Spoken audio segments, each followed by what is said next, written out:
Eu creio que os portugueses precisam de entender o seu Ministério Público.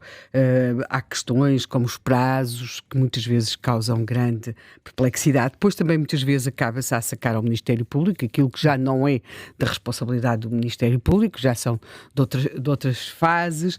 E é curioso, nós ouvimos... Ouvir Amadeu Guerra é importante. Pode pensar-se, mas a entrevista está escrita. Mas nós estamos aqui diante de alguém que tem um uso do tempo de resposta muito diferente consoante as matérias de que fala. E, portanto, isso é muitas vezes característico das pessoas que estão no mundo em que a Guerra está. E, portanto, ele é muito desenvolto a explicar as questões, por exemplo, e as palavras fluem muito quando explica a questão porque é que os servidores não é os servidores funcionários, é os servidores em termos informáticos devem estar na PGR, por exemplo, a explicar as questões porque é que nós associamos sempre que digitalização é mais fácil quando se está em julgamento, e por exemplo a certa altura ele está a explicar que não é necessariamente assim. Todos nós nos lembramos daqueles julgamentos no passado em que estavam assim pilhas ali na sala, não é? Portanto, há ali a questão do movimento dos magistrados, se deve ou não, portanto, porque é que há magistrados, por exemplo, se estão na área do trabalho e da família, se deve ou não receber agora mais outras funções por causa desta questão do movimento dos magistrados, do Ministério Público. Portanto, há ali coisas de dia-a-dia e de cotidiano, e nesse sentido percebe-se que é um homem da casa. Sim, que está por dentro, que conhece a casa. Eu, aliás, cometi aqui um erro esta manhã, quando disse em relação à anterior procuradora, e referi o nome de Cândida Almeida, erradamente, claro, porque era Lucília Gago, e ele refere, é curioso, Amadeu Guerra refere alguns nomes durante a sua entrevista, não muitos, mas há um nome que ele refere várias vezes, que é a Joana Marques Vidal. É talvez o nome mais citado por ele, e percebe-se, tem uma relação de trabalho com ela, portanto, tudo isso. Em relação a Lucília Gago, diz a minha antecessora. Agora, nós estamos aqui porque é que eu referi a questão do tempo de resposta. Quando as respostas são sobre os processos em causa, aquilo que se está, a Procuradoria propriamente dita, as suas funções como Procurador, ele usa não apenas as palavras, mas também o silêncio.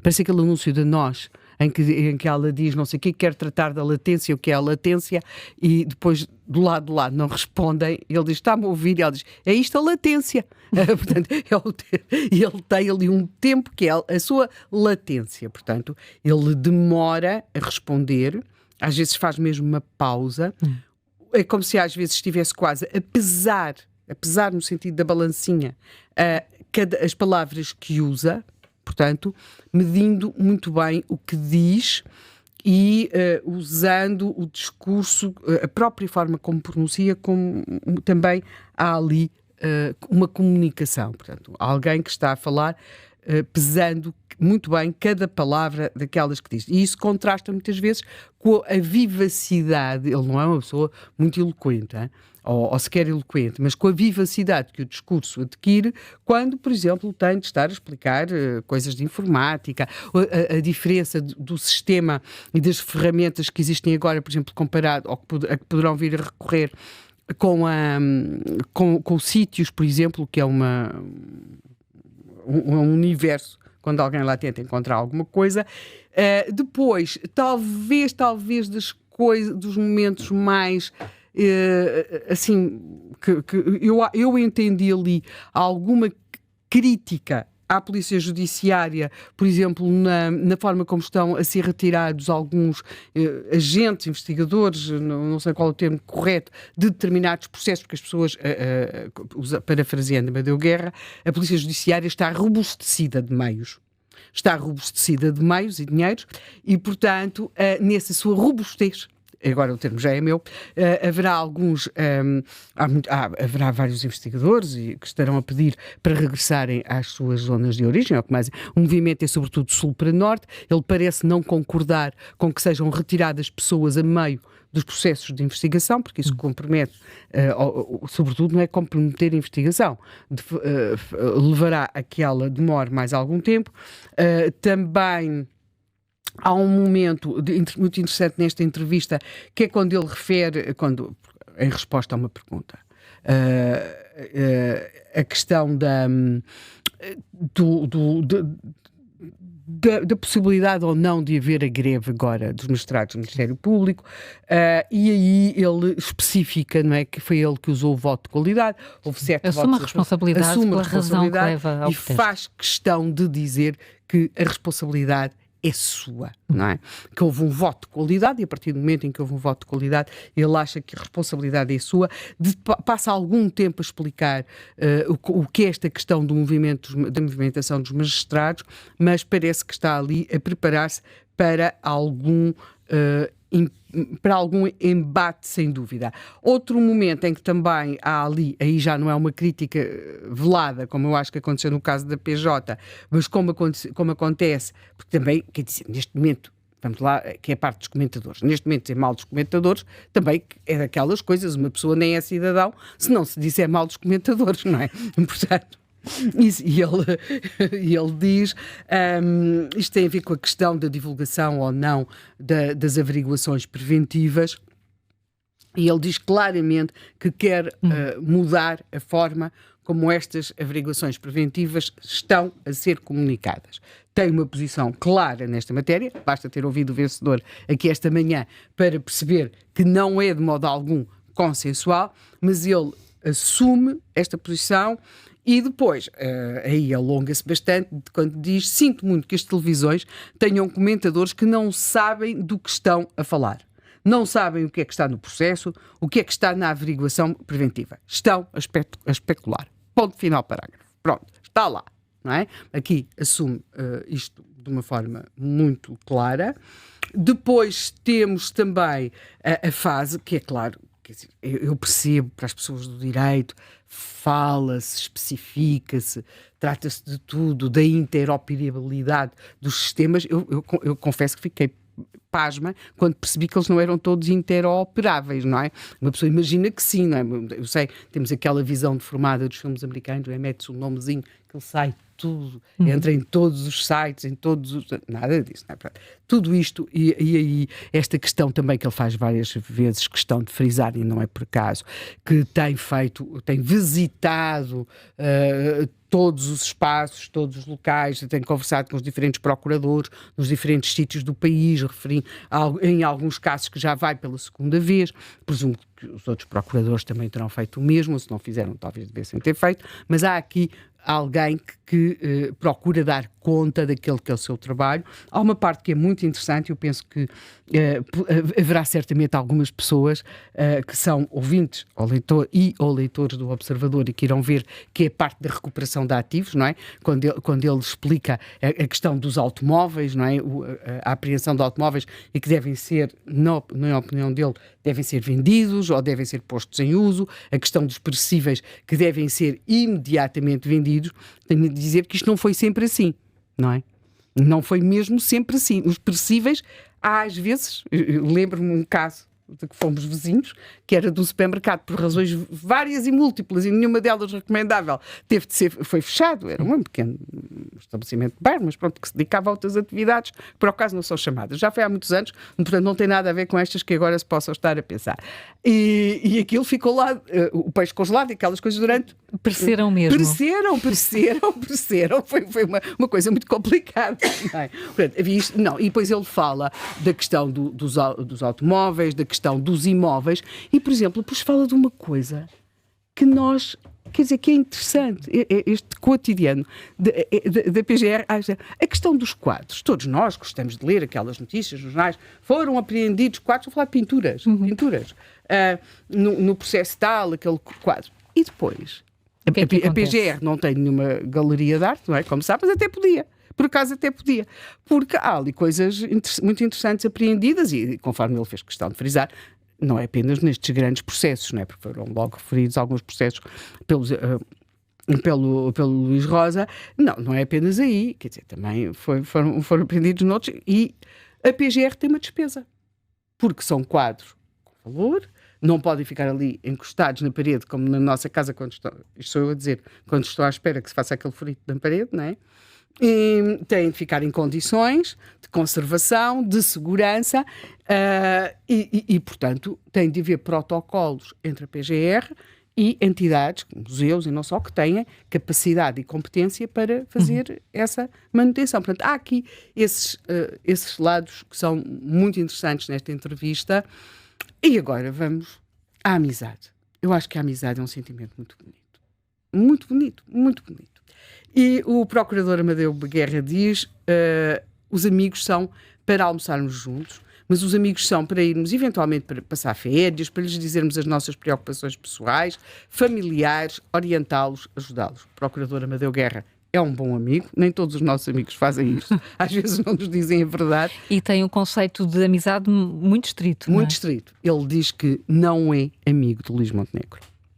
E, portanto, ele procurou várias vezes ao longo desta entrevista frisar e reforçar aquilo que é o seu caráter independente. Ele diz, as pessoas conhecem-me, sabem o tempo que estive no DCAP, que processos mediáticos é que tive, nunca fui pressionado por ninguém para não acusar ou não fazer andar processo ou não denunciar.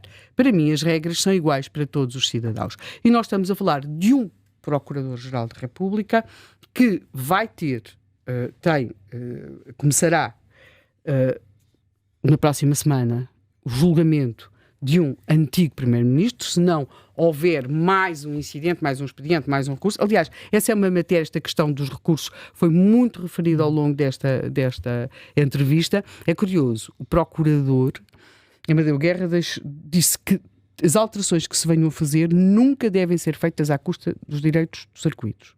É muito importante ouvir um Procurador dizer isto. Também refere que já existem hoje mecanismos na lei que permitiriam, eventualmente, este não... e agora o termo é meu, não é?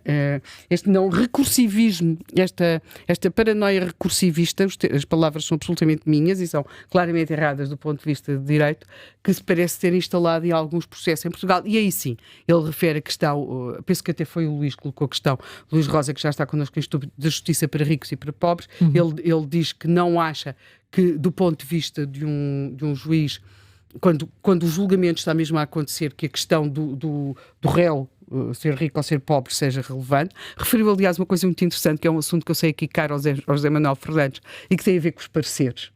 O José Manuel interessa-se muito sobre a indústria dos pareceres e ele refere uma coisa que uma coisa que é óbvio que quem já lidou com pareceres sabe isso, não é? É que os pareceres são feitos em função de quem paga o parecer e às vezes há professores de direito cobram uns milhares para os seus pareceres, que eventualmente fazem pareceres que não batem certo com os livros que eles mesmos escrevem. Com as sebentas, digamos assim, com aquilo que eles mesmos escrevem para os seus alunos. Porque o nome pode valer mais do que o Procurador Amadeu Guerra refere exatamente, basta que o juiz muitas vezes refira o livro assinado pelo autor do parecer, em que o autor do parecer diz precisamente o contrário daquilo que está a dizer no parecer. Mas agora, deixando aqui este pitoresco dos pareceres, e sabemos como isto é realmente interessante em Portugal, esta questão da capacidade monetária para apresentar recursos. Ou seja, ele não parece considerar que a situação social ou económica dos réus ou arguidos possa ser determinante para a decisão do juiz, mas pode sem dúvida levar a que sejam apresentados mais ou menos recursos, porque a certa altura, como ele mesmo diz, as pessoas que não têm, dizem aos seus advogados, o doutor, não vou poder apresentar recursos porque eu não tenho dinheiro. Não é? Portanto, nesse aspecto, ele faz essa referência, e depois também temos aqui matérias que certamente os nossos convidados explicarão muitíssimo melhor, que é a questão de a determinado momento da fase em que já está a decorrer o julgamento e depois já se entra na fase dos recursos, em que se deve ou não começar a ser cumprida a pena, não é? E depois também da questão dos recursos para o Constitucional. E portanto temos aqui esta questão da amizade, mas apenas, e para acabar que já me estou a alongar, temos o seguinte: este homem vai ter, portanto, e de alguma forma a Procuradoria-Geral da República, porque isto é um processo que, por acaso, historicamente ele esteve na sua origem, que é o processo de José Sócrates, que vai começar a ser julgado na próxima semana. José Sócrates não é um arguido qualquer, é um antigo primeiro-ministro. E, simultaneamente, temos Luís Montenegro, em que está em averiguação a questão da sua empresa, a Spinum Viva, e em que é curioso como nós tivemos um governo que caiu por causa dessa empresa, não é? Da família do primeiro-ministro, tivemos umas eleições e, de repente, é que nós mesmos parece que já esquecemos a Spinum Viva e achamos que agora a Spinum Viva não pode vir aqui atrapalhar a nossa vida politicamente falando, não é? E logo, eu acho que não são apenas estes dois casos que são referidos, o caso sobretudo da Spinum Viva como tendo um desfecho antes das férias judiciais. O procurador Amadeu Guerra parece-me ser alguém que gosta de apresentar trabalho antes de ir para férias e, portanto, tivemos aqui por mais do que uma vez a resposta. Espero, nunca se quer comprometer com prazos, mas por mais do que uma vez respondeu às perguntas. Espero ter uma resposta ou poder apresentar resultados antes das férias judiciais. Portanto, acho que é uma entrevista interessante para ser lida. Os destaques estão muito bem feitos, portanto, aquelas pessoas que gostam de fazer assim uma leitura mais rápida, os destaques estão ótimos. Se quiserem perceber a diferença entre o momento em que o procurador fala como procurador, no tom de voz, nas pausas, nos silêncios, no peso das palavras, depois para o momento em que está a falar sobre a organização, os servidores, a informática, perceber como o tom de voz é também uma forma de comunicação. É melhor ouvir o podcast, não é?